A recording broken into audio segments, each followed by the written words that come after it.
Good afternoon. My name is Jacob Curtis, General Counsel for the Institute for Reforming Government and IRG Action Fund.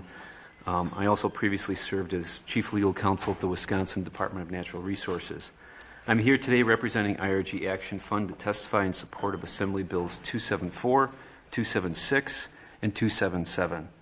I will try to gloss over parts of my testimony to avoid being repetitive, but I did want to focus a little bit about on some of the reports IRG has issued, which I think can serve as a good resource for this committee, and probably touch on something that maybe hasn't been alluded to too often throughout today's testimony, and that is the role of the federal government in influencing the rulemaking process in Wisconsin, which I think we can all agree can be a bipartisan issue depending on where one falls on the political spectrum and which administration is in Washington, D.C.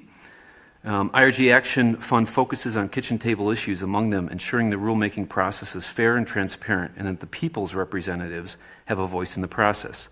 IRG has worked with experts like Dr. Patrick McLaughlin and the economist at the University of Wisconsin's Center for Research on the Wisconsin Economy, otherwise known as CROW, to quantify the regulatory burden on Wisconsinites, tracking the overall number of regulations, and maybe more importantly, the costs on the regulated community, costs which are invariably passed on to Wisconsin residents. It's important to first recognize Wisconsin's standing as a nationwide leader in the administrative reform movement. Fueled by grassroots energy and the desire to reform state government, in 2011, Wisconsin set off on a bold course. The Walker administration began working with reform-minded legislators to address the administrative state that for too long had left state agencies with nearly limitless power to exert policy preferences over the will of the elected legislature. And I know there's been questions about kind of the history of that reform movement. I'll gloss over that, but I make reference to 2011 Act 21, Act 39, Act 57, and then Act 108, and then Act 369, which codified Tetra Tech. Combined, these acts and the Tetra Tech decision have unsurprisingly resulted in Wisconsin being the state least vulnerable to federal pressure in the State Policy Network's annual federalism scorecard, leapfrogging Utah last year into the #1 position. It's critical to recognize the report looks at internal as well as external factors. The report explained, a state that does not afford its legislature adequate powers of oversight, investigation, and reversal of executive branch actions is therefore incapable of protecting its citizens from a key entry point for federal influence, its own state officials. This is a diplomatic way of stating the obvious. If a state legislature can't exercise oversight over its own executive branch, how in the world could it be expected to resist the creeping tentacles of the federal bureaucracy? The outside recognition is flattering. However, have the reforms slowed the growth of the regulatory burden in Wisconsin? The Institute for Reforming Government released a report in February of this year, working with the team at CROW to answer that question. And I believe you have that report. It found the following. Outside of a decrease between 2021 and 2022, the overall number of regulatory restrictions in Wisconsin have increased since 2017. Except for 2011, the year when Executive Order number 50 was issued by Governor Walker, the number of introduced scope statements remained around 125, fluctuating between 100 and 150. The average number of permanent rules approved during the Walker administration were significantly lower than the previous Doyle administration. In the first year of the Walker administration, the number of permanent rules was reduced by almost 100. Outside of 2019, the permanent rules approved during the Evers administration have at times been equal to or even below the Walker administration average. While the average number of permanent rules passed during the Evers administration could have been closer to the 2019 high of 166, which would have far surpassed the Doyle administration average, the average has instead remained below the Doyle administration average and is actually closer to the less than 100 average of the Walker administration.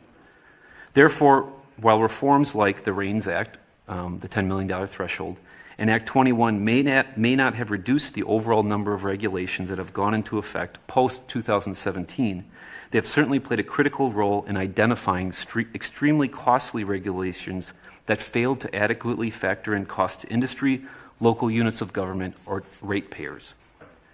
IRG has highlighted other areas in need of additional oversight from the Wisconsin legislature. Late last year, IRG released a report that analyzed the legislature's oversight of SIPs. Every state is required to submit a state implementation plan to the federal EPA with regulations that implement the standards of the Clean Air Act. IRG identified 11 recent SIP revisions to determine the strength of the oversight exercised by the Wisconsin legislature.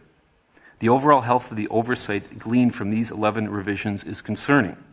8 out of 11, or roughly 73% of the analyzed revisions, did not achieve any of 3 legislative oversight benchmarks. The legislature did not take executive action on these 8, did not modify any of them, and did not hold a public hearing. Or if a hearing was held, none of the committee members attended the hearing. And just this week, IRG released a report analyzing the impact of guidance documents from the federal government. Despite the reforms noted earlier, federal agencies continue to influence state policy through informal guidance documents that often carry the weight of regulation without public oversight or legislative approval. The IRG report examines how federal guidance quietly shapes decisions across 5 major state agencies, including DNR, Health Services, DATCAP, DOT, and WEC, revealing at least 14 instances where Washington's directives guided state action or rulemaking.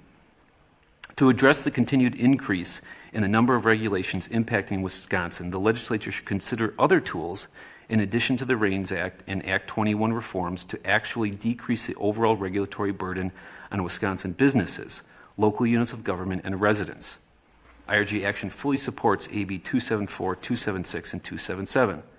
Specifically as to AB 274, according to a Ballotpedia survey, 11 state APAs include sunset provisions for most administrative rules, and another 2 have sunset provisions that kick in under certain circumstances as of September of 2020. The length of time between the final approval of a rule and reimplementation varies. In Idaho, Tennessee, and Colorado, administrative rules expire after 1 year absent reauthorization. In Texas, after 4 years. In Rhode Island and West Virginia, after 5 years. In Kentucky, New Jersey, and Indiana, 7 years. And in New Hampshire and North Carolina, after 10 years. And I would note, that is a mix of blue, red, and purple states. Thus, sunset review is in line with other state provisions and would provide a critical oversight tool for the legislature, in addition to representing an efficiency tool for agencies to eliminate rules deemed outdated or unnecessary. Overall, the bill represents a critical reform to lower the overall regulatory burden on Wisconsinites.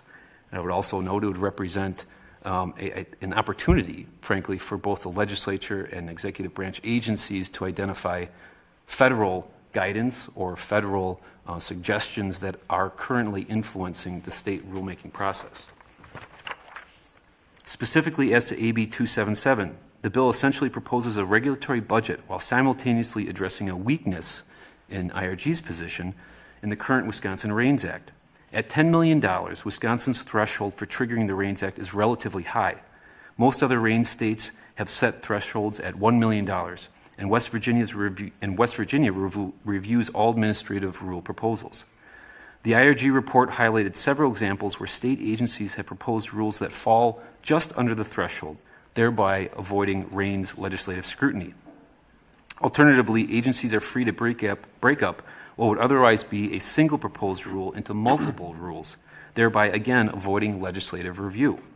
The overall growth of the regulatory burden establishes that despite the numerous reforms implemented over the last 10, 15 years and the diligence of JCRER members in closely monitoring proposed rules with a significant economic impact, the REINS Act is simply unable to capture enough proposed rules to bend the curve on the cumulative number of regulations at the current threshold. And again, I won't reiterate other testimony. We've all heard that Wisconsin ranks 13th at around 165,000 regulations.